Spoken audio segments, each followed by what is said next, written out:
Welcome back to Briggs on Books, a truly international talk show. We've been talking to authors from all over the world this week. We had one from France, one from South Africa, one from Canada. Our next guest is coming from the far reaches of, I think, South Carolina. A.L. Glennon, welcome. And Angela, I could call you Angela, right? Yes. Hi. Thank you for having me. Our pleasure. Yeah, on your books it says A.L. Glennon, if I say it right. By the way, before we get too far into this, I have your web address on the screen, alglennonauthor.com, and your Instagram, alglennonauthor, where people can find out more about you. Now, this book, I think it just came out, and it's called Hungry. Tell us a little bit about it. I'm going to put the cover up on the screen as you're describing it. Okay, yes. Hungry just came out in September. It's a young adult novel. It's about loss. The main character experiences a major loss in her life, but it also has a sense of humor. It's also about family and found family and moving on after a loss and finding hope and finding your way through that difficult time. Now, I just got to read a little bit about it. It sounds like the protagonist, and her name is Sully. Mm-hmm. She has to work through some things, and do her friends help her? Yes, her friends really are the thing that pull her through the difficult time. I don't want to spoil anything that happens in the story, but it really is about how the people around you can help you through the worst time of your life. Maybe there's a little lesson in the book? Definitely, yeah. Absolutely. First of all, keep going. Even if things aren't going your way or you feel really sad, keep going. You'll always find your way again. And also, rely on the people around you, and community is so important. Now, I think you're a high school teacher? Yes, high school English. English teacher. And do you think this book is written for people that age, high school age? Yes, I think older teens and new adults, so late teens, early 20s, I think that would be a good age group. Yeah. Now, when I was that age, we had different things. This world has changed so much. When I was that age, we didn't even have divorce was such a rare thing. But young people these days go through a lot of different kinds of losses. Yeah, that's true. And they go through it so publicly and so differently than we did. Yeah, I didn't think about that. Everything's public now. Everybody knows everything about everyone. Now, is this just for girls, for boys? There's something in it for everyone? I would like to think there's something in it for everyone. The main character is very artistic, so that might appeal to some people who are into creative arts. Some of the characters dance, so there's this little bit of a glimpse into the world of ballet that might appeal to some people. Yeah. Now, I would like to confess I read young adult books. I started when my kids were in high school, and they had this stack of books for reading to read over the summer, and they never read them, so I read them all. So I got to read some really good books, and I really appreciate them. So probably a lot of ages would enjoy these books and get something out of them. Before we get too far along, this isn't your first book. Tell me about Wait for It, your first book that came out, I think, 4 years ago? Yes. That's right. Wait for It is also a young adult novel, but it's different. It's a little bit darkly humorous. The characters find themselves unexpectedly dead, and they have to cope with this a kind of comedy of errors in the afterlife, trying to get to the next place where they're supposed to be. It is also a story about friendship, though, and how the people around you can really pull you through and help each other during some of the worst times, literally even a trip to hell. So maybe it has a theme in common with Hungry. Yeah.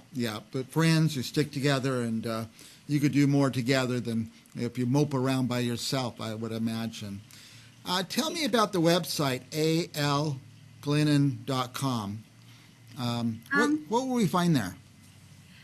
A little bit of more information about me, some ways to connect, and more information about both of my books, obviously. Any news or updates will be posted there, and links, obviously, to places where you can find the books. They're available on Amazon, Barnes & Noble, Apple Books. Yeah. Now, let me ask you this. As a teacher, or just as an author, I guess, how do books get into libraries? Do libraries buy the books? Do authors donate them? How does that work? Well, my public library here, the library purchases the books, Okay. but readers can ask libraries to purchase whatever they'd like to read. So if there's something you're interested in reading, say a book by A.L. Glennon, you can ask your local library to purchase a copy. Yeah, I don't know how I got to that question. It just popped in my head, but I've been wondering about it for years. How do those books get there? So libraries are buying them. Yes, Wow. yes, absolutely. My local library bought my first novel, and I hope they will buy the second. Do any kids in your school, I hope it's not a bad question, any kids in your school have read the book? I don't know. I make a point of not selling anything to my students. Yeah, good point. Good So idea. I'm not even sure if they realize that this is something that I do. Yeah. I'm not sure. None of them have asked me about it. None of them have said anything to me about it. Yeah.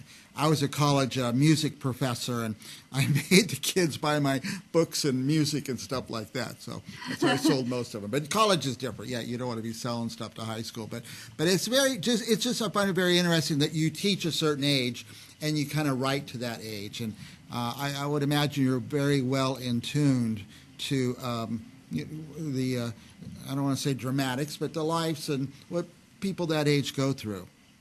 Yeah, I have some teenagers at home too, so I do have a little bit of an inside view. And I think for me, honestly, I still remember that time in my life so clearly, and the feelings that I had were so strong and at that moment in my life, and I feel like that never really happens again at any other moment. And maybe that's why it appeals to me so much to write to that age group, because I know that they're going through so much.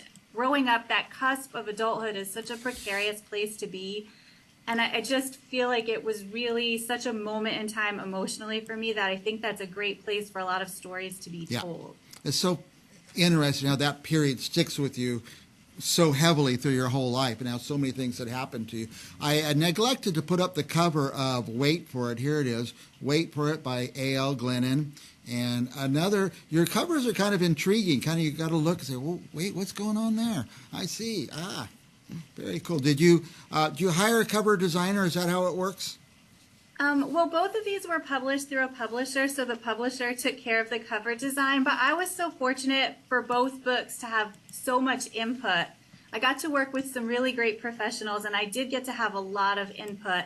And Hungry, in particular, they hired an illustrator to make this cover that would just suit the story to a T. So I feel really fortunate in that regard. Yeah. We had this great graphic that was sent in to us with the book and a tablet and a phone with the cover on each of the mediums, that's how people read today, right? Yeah, well, not me. I prefer a paper book, but I understand that a lot of other people don't. I must confess at my age, almost 65, it's harder and harder to read books, and I love the audio books now, so I look forward to yours coming out on audiobook. That's my hint there. They only give us 10 minutes. I could talk to you for hours, but let me just give you a minute. Anything else you want our viewers to know?